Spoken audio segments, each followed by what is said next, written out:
ആഗോള നയതന്ത്ര നീക്കങ്ങളിൽ ചിലപ്പോൾ ഒറ്റപ്പെട്ട നിസ്സാരമെന്ന് തോന്നുന്ന ഒരു സന്ദർശനം പോലും ശക്തമായ ഒരു സന്ദേശം നൽകാം. അതാണ് ഇപ്പോൾ സംഭവിക്കാൻ പോകുന്നത്. കാനഡയിൽ വെച്ച് നടക്കുന്ന G7 ഉച്ചകോടിയിലേക്കുള്ള യാത്രക്കിടയിൽ പ്രധാനമന്ത്രി നരേന്ദ്രമോദി സൈപ്രസിൽ ഒരു അപ്രതീക്ഷിത അതീവ പ്രാധാന്യമുള്ള സന്ദർശനം നടത്തും. ഇത് വെറുമൊരു സന്ദർശനമല്ല, അത് തുർക്കിക്കും പാകിസ്ഥാനും വ്യക്തമായ ഒരു സന്ദേശം നൽകുന്നതിന് വേണ്ടി കണക്കുകൂട്ടിയുള്ള ഒരു നീക്കമാണ്. സാധാരണയായി G7 ഉച്ചകോടി പോലുള്ള ഒരു പ്രധാന പരിപാടിക്ക് പ്രധാനമന്ത്രിയുടെ യാത്രാ പദ്ധതി വളരെ കൃത്യമായി ആസൂത്രണം ചെയ്യപ്പെട്ടതും പരസ്യമായി അറിയാവുന്നതുമാണ്. അതിനാൽ പ്രധാനമന്ത്രി മോദി കിഴക്കൻ മെഡിറ്ററേനിയനിലെ ദ്വീപരാഷ്ട്രമായ സൈപ്രസിൽ ഒരു അപ്രതീക്ഷിത സന്ദർശനം നടത്തുമെന്ന വാർത്ത വന്നപ്പോൾ നയതന്ത്ര വൃത്തങ്ങളിൽ സംശയങ്ങൾ ഉയരുന്നത് സ്വാഭാവികമാണ്. ഇത് വെറും 3-ാം തവണയാണ് ഒരു ഇന്ത്യൻ പ്രധാനമന്ത്രി സൈപ്രസ് സന്ദർശിക്കുന്നത്. ഇതിനു മുമ്പ് ഇന്ദിരാഗാന്ധി 1983-ലും വാജ്പേയി 2002-ലും സൈപ്രസ് സന്ദർശിച്ചിട്ടുണ്ട്. ഈ അപൂർവത തന്നെയാണ് ഈ സന്ദർശനത്തിന്റെ പ്രാധാന്യം വർദ്ധിപ്പിക്കുന്നതും.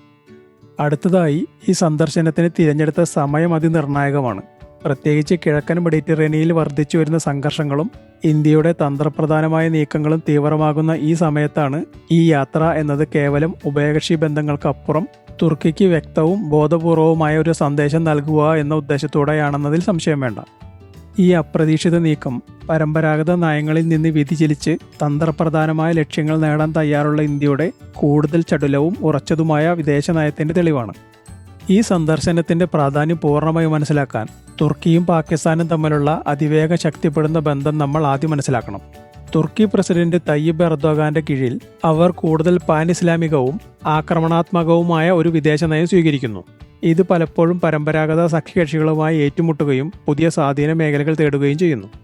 പാകിസ്ഥാന് തുർക്കി ഒരു ഉറച്ച സഖ്യകക്ഷിയാണ്. കാശ്മീർ വിഷയത്തിൽ പാകിസ്ഥാന്റെ ഏറ്റവും ശക്തമായ അന്താരാഷ്ട്ര പിന്തുണക്കാരിൽ ഒരാളായി തുർക്കി മാറിയിരിക്കുന്നു.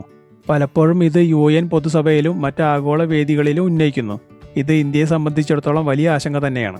പ്രതിരോധ രംഗത്തുള്ള ബന്ധമാണ് ഇന്ത്യയെ കൂടുതൽ ആശങ്കാജനകമാക്കുന്നത്. തുർക്കി ഇതിനോടകം പാകിസ്ഥാന് നൽകുന്ന ബേറക്ടർ TB2 ഡ്രോണുകളും പാകിസ്ഥാന്റെ നാവിക കപ്പലുകളിൽ ഘടിപ്പിക്കുന്ന ക്ലാസ് സ്റ്റെൽത്ത് കോർവെറ്റുകളും പാകിസ്ഥാനോടൊപ്പം സംയുക്തമായി നടത്തുന്ന സൈനിക പരിശീലനങ്ങളും ഇതിന് ഉദാഹരണങ്ങളാണ്. ഇതിനു പുറമെ ഇന്ത്യ പാകിസ്ഥാൻ അതിർത്തിയിലെ സമീപകാല സംഘർഷങ്ങളിൽ തുർക്കി സൈബർ സുരക്ഷാ സഹകരണത്തിലും ഡ്രോൺ വിന്യാസത്തിലും കൂടുതൽ നേരിട്ടുള്ള പിന്തുണ നൽകിയിട്ടുണ്ടെന്ന് സൂചനകൾ പുറത്തു വന്നിരുന്നു. ഈ കാരണങ്ങൾ കൊണ്ട് തന്നെ ഈ ചെറിയ ദ്വീപ് രാഷ്ട്രമായ സൈപ്രസിന് വലിയ പ്രാധാന്യമുണ്ട്, പ്രത്യേകിച്ച് തുർക്കിയുമായി കാലങ്ങളായി ആഴത്തിൽ തർക്കങ്ങളുള്ള സാഹചര്യത്തിൽ. 1974-ലെ തുർക്കിയുടെ അധിനിവേശം മുതൽ സൈപ്രസ് വിഭജിക്കപ്പെട്ടിരിക്കുകയാണ്.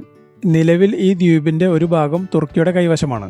ഈ പ്രദേശത്തെ വടക്കൻ സൈപ്രസിലെ തുർക്കി റിപ്പബ്ലിക് എന്ന് അറിയപ്പെടുന്നുണ്ടെങ്കിലും ലോകത്തിലെ മറ്റൊരു രാജ്യവും ഇതിനെ അംഗീകരിച്ചിട്ടില്ല. തുർക്കിയുമായുള്ള ഈ പരിഹരിക്കപ്പെടാത്ത അതിർത്തി തർക്കം ഇന്ത്യയുമായി സ്വാഭാവികമായ ഒരു സഖ്യമുണ്ടാക്കുന്നു.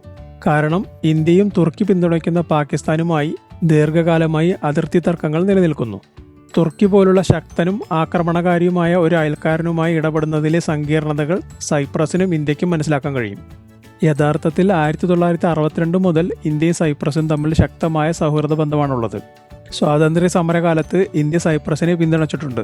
കൂടാതെ UN സുരക്ഷാ കൗൺസിൽ പ്രമേയങ്ങളെയും അന്താരാഷ്ട്ര നിയമങ്ങളെയും അടിസ്ഥാനമാക്കി സൈപ്രസ് പ്രശ്നത്തിന് ഒരു പരിഹാരം കാണാൻ ഇന്ത്യ നിരന്തരം പിന്തുണച്ചിട്ടുണ്ട്. സൈപ്രസിലെ UN സമാധാന സേനയിലേക്ക് ഇന്ത്യ 3 ഫോഴ്സ് കമാൻഡർമാരെ സംഭാവന ചെയ്തിട്ടുണ്ട്. ഇത് ആഴത്തിലുള്ള ചരിത്രപരമായ പ്രതിബദ്ധതയെ സൂചിപ്പിക്കുന്നു. തിരിച്ച് സൈപ്രസും സ്ഥിരമായി ഇന്ത്യയെ സുപ്രധാന വിഷയങ്ങളിൽ പിന്തുണച്ചിട്ടുണ്ട്. ഉദാഹരണത്തിന് UN സുരക്ഷാ സേനയിലെ സ്ഥിരാംഗത്തിനുള്ള ഇന്ത്യയുടെ ശ്രമം, ന്യൂക്ലിയർ സപ്ലയേഴ്സ് ഗ്രൂപ്പിലെ അംഗത്വം, പാകിസ്ഥാൻ ബന്ധമുള്ള ഭീകരതയെ അപലപിക്കൽ എന്നിവയെല്ലാം ഇതിൽ ഉൾപ്പെടുന്നു. സൈപ്രസിനപ്പുറം തുർക്കിയുമായി ചരിത്രപരമായി സംഘർഷങ്ങളുള്ള ഗ്രീസുമായുള്ള ബന്ധം ഇന്ത്യ ഇതിനോടകം ദൃഢമാക്കിയിട്ടുണ്ട്. 2023-ൽ മോദി ഗ്രീസ് സന്ദർശിച്ചത് 40 വർഷത്തിനിടെ ഒരു ഇന്ത്യൻ പ്രധാനമന്ത്രിയുടെ ആദ്യ സന്ദർശനമായിരുന്നു. തുർക്കിയുടെ മറ്റൊരു സഖ്യകക്ഷിയായ അസർബൈജാനുമായി നിലവിൽ സംഘർഷങ്ങളുള്ള അർമേനിയയുമായും ഇന്ത്യക്ക് നല്ല ബന്ധമാണുള്ളത്.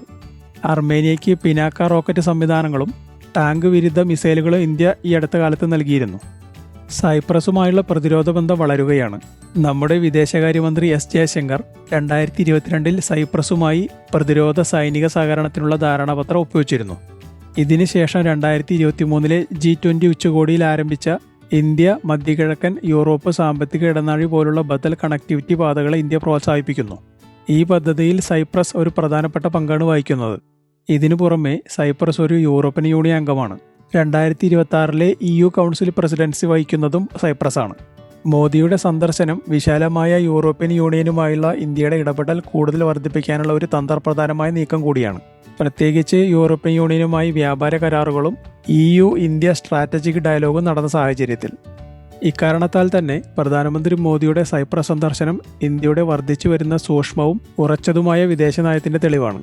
ഇത് തുർക്കിക്ക് വ്യക്തമായ സന്ദേശവും സൈപ്രസിനോടുള്ള ഐക്യദാർഢ്യവുമാണ്. ആഗോളതലത്തിൽ ഇന്ത്യയുടെ വർദ്ധിച്ചു വരുന്ന സ്വാധീനത്തിന്റെ ശക്തമായ പ്രകടനമാണ് ഇതിൽ നിന്നും നമുക്ക് കാണാൻ സാധിക്കുന്നത്. ഇനി ഈ വിഷയത്തിലെ നിങ്ങളുടെ അഭിപ്രായങ്ങൾ കമന്റായി രേഖപ്പെടുത്തൂ.